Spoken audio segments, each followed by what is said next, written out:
We gebruiken de dashcams om de veiligheid van de chauffeurs te vergroten, eventueel gebeurtenissen, schades terug te halen. We werken ook met de dashcam om de veiligheid van onze chauffeurs te waarborgen. Maar ook de klant gelijk met beeld voorzien van de situatie op de weg.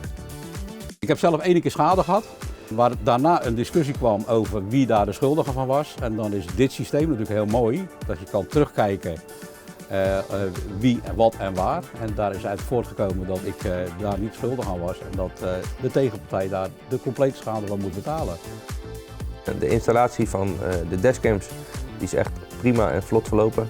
In 2 middagjes was ons hele wagenpark omgebouwd en deed alles. We hadden een kleine storing, een klein telefoontje naar Webfleet en eigenlijk binnen 30 minuten waren we online met het hele wagenpark.